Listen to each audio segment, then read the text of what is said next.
Have you ever felt like you're just going through the motions? Waking up, working, scrolling, sleeping, repeating it all again. Like the days blur together, and deep down, nothing feels real anymore. It's not quite depression. It's not laziness. It's something deeper. A quiet, invisible weight that sits somewhere between your chest and your thoughts. A silent question that lingers in the background of every achievement, every relationship, every long night. What's the point of all this? If you've ever felt that, you're not alone. In fact, it might be the hidden crisis of our time, meaninglessness. But here's something you may not have heard before. That feeling isn't the end. It's not a dead end. It's a doorway. A wake-up call. Because meaninglessness isn't a sign that you're broken, it's a sign that something real is trying to be born inside you. We live in a world that's more connected, more advanced, more efficient than ever before. But along with that speed and access comes a cost: overwhelm, disconnection, overstimulation. The modern world is full of noise, and in all this noise, meaning gets drowned out. We're taught from a young age to chase performance and productivity. Get the grades, get the job, find the partner, buy the house, hit the milestones. Life becomes a checklist, a to-do list of supposed happiness. And at some point, maybe even after you've checked most of the boxes, something starts to feel off. You realize you've been moving but not arriving. Doing but not feeling. Achieving but not understanding why. And that moment, the moment when you pause and ask if any of it truly matters, is one of the most important moments of your life. Philosophers have been exploring this terrain for centuries. Viktor Frankl, who survived the unimaginable horror of concentration camps, came out of that experience with a radical insight: life is never made unbearable by circumstances, but only by lack of meaning and purpose. What he witnessed was that those who had a reason to live, whether it was love, family, art, or simply a commitment to endure, could withstand almost anything. He believed that meaning is not something we stumble upon, but something we generate. He flipped the question. Instead of asking, "What can I get out of life?" he asked, "What is life asking of me?" That shift turns us from passive recipients into active creators.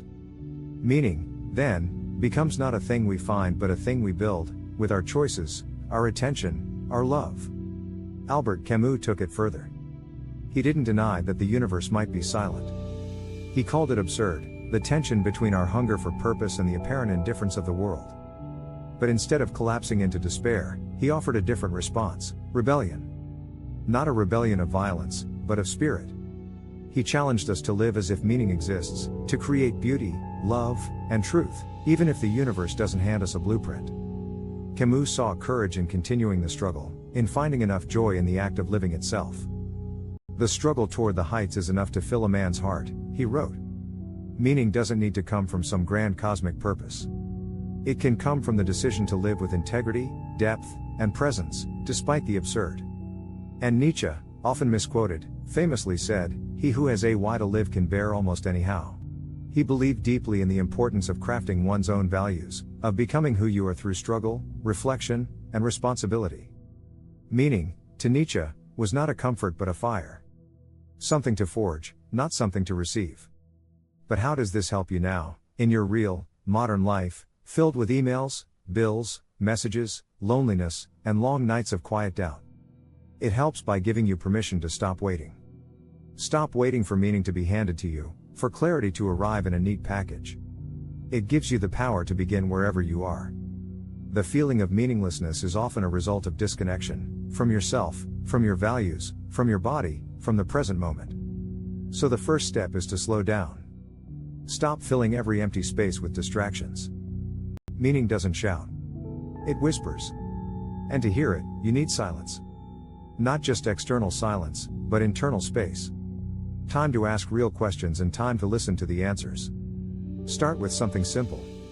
Ask, what do I genuinely care about, not because someone told me to, not because it's popular or profitable, but because when I touch it, something in me feels awake. Maybe it's creativity. Maybe it's helping someone heal. Maybe it's protecting the planet. Maybe it's becoming a better parent. It doesn't need to be perfect or grand. It just needs to be real. Then ask, where in your life could you stop escaping and start taking ownership? Meaning doesn't come from freedom alone. It comes from responsibility. The things you choose to care for, to protect, to commit to, That's where meaning is born. This isn't about knowing your whole life purpose. If you don't know what your why is yet, that's okay. Then your meaning for now is the search itself. To be in motion. To be in dialogue with your life. Meaning grows over time. It's not a single answer but a path. And you don't need to walk it quickly. You just need to walk it honestly. And then there's the part most people avoid, death. Not in a dramatic way, but in a real way. To face that this life will end is not depressing, it's liberating. When you truly understand that your time is finite, every moment becomes charged with significance. You stop wasting time on things that don't nourish you. You stop chasing perfection. You start asking better questions. What would you do differently if this year were your last? What would you say? What would you stop hiding from? What would you create? Death, in its own strange way, gives life its urgency and shape. It reminds us to live deliberately, not sleepwalk through our days. And when you live with that awareness, meaning finds its way back into everything, even the ordinary moments. Even brushing your teeth, walking to the store, sitting with a friend. Life begins to feel less like a race and more like a ritual. Less like a task list and more like a sacred unfolding. So maybe this isn't about escaping meaninglessness, but about transforming it. About seeing it as a signal, not a flaw. About realizing that meaning isn't something waiting for you at the top of the mountain. It's something you plant with your steps. Right here. Right now. In the way you show up. In the way you choose to care. In the things you say yes to, even when no one's watching. Let this be the moment you stop waiting. The moment you let go of the pressure to find the one true purpose of your life and start living with purpose in the moment you're in. You don't need the full map. You just need the next step. Care deeply. Take responsibility. Pay attention. Be real. That is how meaning returns. Not all at once. But slowly. Quietly. Like light coming back at dawn.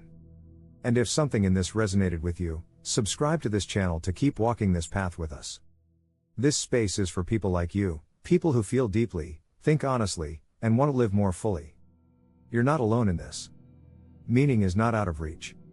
It's already waiting, inside the life you've been given. All it takes is the courage to begin.